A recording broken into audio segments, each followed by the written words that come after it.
پڑھا ہے کہ پرانے وقتوں میں ابو نصر سیاد نامی ایک شخص اپنی بیوی اور بچے کے ساتھ انتہائی غربت کی زندگی گزار رہا تھا۔ انتہائی قسمہ پرسی کی حالت اور گھر میں بھوک نے ڈیرے جما رکھے تھے۔ فاقوں کی سی صورتحال تھی۔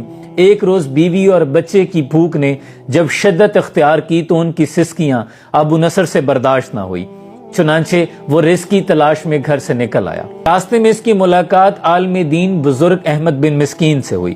اس نے اپنی ساری غربت کا احوال بزرگ کو بیان کر دیا۔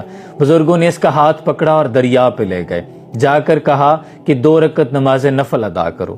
جب اس نے 2 رکعت پڑھ لیے تو اس کے ہاتھ میں ایک جال تھمایا اور کہا بسم اللہ پڑھ کے اسے دریا میں ڈال دو۔ ابھی جال ڈالا ہی تھا کہ بہت بڑی مچھلی جال میں پھنس گئی۔ جب مچھلی کو باہر نکالا تو بزرگوں نے کہا کہ ایسا کرو، اس مچھلی کو بازار میں لے جاؤ اور فروخت کرنے کے بعد جو بھی معاوضہ ملے اس قیمت کا کچھ کھانے کو خرید لو اور جا کر اپنی بیوی اور بچے کا پیٹ بھرو۔ ابو نصر سیاد بازار چلا گیا، جا کر مچھلی فروخت کی، جو بھی قیمت اور معاوضہ ملا اس کے عوض ایک میٹھا اور ایک قیمے والا نان خریدا اور دوبارہ احمد بن مسکین کی بارگاہ میں آ گیا۔ کہا محترم آپ بھی اس میں سے کچھ لے لیں۔ تو بزرگوں نے کہا کہ دیکھو اگر تم نے جال اپنے لیے پھینکا ہوتا تو کوئی بھی مچھلی نہیں آنی تھی، اور میں نے اگر اپنی کسی ضرورت کے لیے تمہاری مدد کی ہوتی تو میں ضرور لے لیتا، لیکن میں نے تمہاری مدد صرف اللہ کی رضا کے لیے کی ہے، لہٰذا چلے جاؤ، جا کر اپنی بیوی اور بچے کا پیٹ بھرو۔ ابو نصر نان لے کر اپنے گھر کی طرف چل پڑا کہ راستے میں کیا منظر دیکھتا ہے کہ ایک ماں اور بچہ بھوک کی شدت سے نڈھال ہیں۔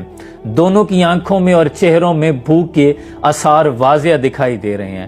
بچے کی آنکھوں میں آنسو دیکھ کر ابو نصر کے قدم رک گئے۔ اس نے ایک لمحے کے لیے سوچا کہ گھر میں جنہیں چھوڑ کے آیا تھا وہ بھی ایک ماں اور بیٹا تھے، وہ بھی میرے رب کی مخلوق ہیں، اور جو سامنے بھوک کی شدت سے نڈھال ہیں یہ بھی ایک بیٹا اور ماں ہے جو اللہ کے بندے ہیں۔ انہیں کھلانا اور انہیں کھلانا بات تو ایک ہی ہے، لہٰذا پہلے انہیں کھلاتا ہوں، گھر جانے تک اللہ کوئی اور وسیلہ پیدا کر دے گا۔ اس کا یہ توکل تھا۔ اس نے وہ نان اس بچے کو پیش کر دی اور کہا کہ بیٹا کھاؤ، اور ماں سے کہا کہ لو تم بھی کھاؤ۔ اپنے بچے کو کھاتے دیکھ کر ماں کی آنکھوں میں آنسو آ گئے۔ بھوک کی شدت سے نڈھال بچے نے جب نان دیکھا تو اس کی آنکھوں میں اس کے چہرے پر مسکراہٹ آ گئی۔ جب انہوں نے پیٹ بھر لیا تو ابو نصر پھر بوجھل قدموں کے ساتھ گھر کی طرف چل پڑا کہ گھر جا کر اب اپنے بیوی اور بچے سے کیا کہوں گا، اور اللہ سے یہی التجا کر رہا تھا کہ کوئی وسیلہ پیدا کر دے۔ ابھی راستے سے گزر ہی رہا تھا کہ ایک ہجوم نظر آیا۔ ایک شخص بآواز بلند کہہ رہا تھا کہ کوئی میری ابو نصر سے ملاقات کروا دے۔ جب لوگوں نے ابو نصر کو دیکھا تو کہا کہ لو یہ ہے ابو نصر، جو بات کرنی ہے اس سے کرو۔ اس شخص نے کہا کہ میں نے تمہارے والد سے 30,000 درہم ادھار لیے تھے، میں یہ اسے لوٹانا چاہتا تھا، چونکہ وہ فوت ہو گیا ہے لہٰذا یہ رقم تمہاری ہوئی۔ ابو نصر بیٹھے بیٹھے راتوں رات امیر ہو گیا۔ اس کے بعد اس کے کئی گھر اور تجارت کے کئی قافلے بڑھتے چلے گئے۔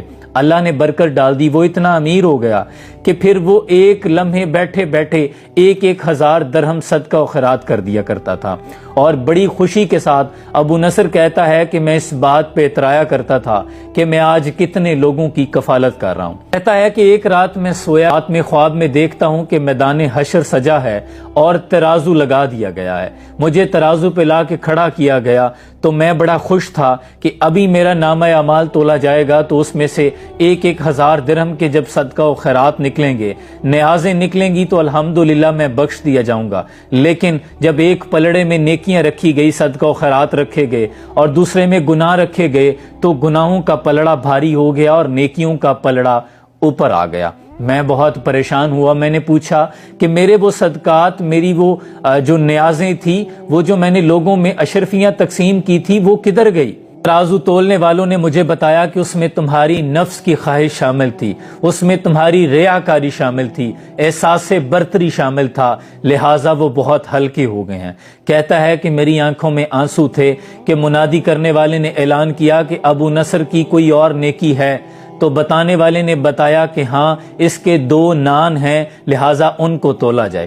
کہا جب ان نان کو میری نیکیوں کے پلڑے میں رکھا گیا تو پلڑا تھوڑا بھاری ہونے لگا، لیکن ابھی بھی میری بخشش کے کوئی آثار نظر نہیں آ رہے تھے کہ منادی کرنے والے نے پھر کہا کہ کوئی اور نیکی باقی ہے، تو بتانے والے نے بتایا کہ ہاں ایک ماں کے آنسو ہیں جسے نیکیوں کے پلڑے میں تولا جا سکتا ہے۔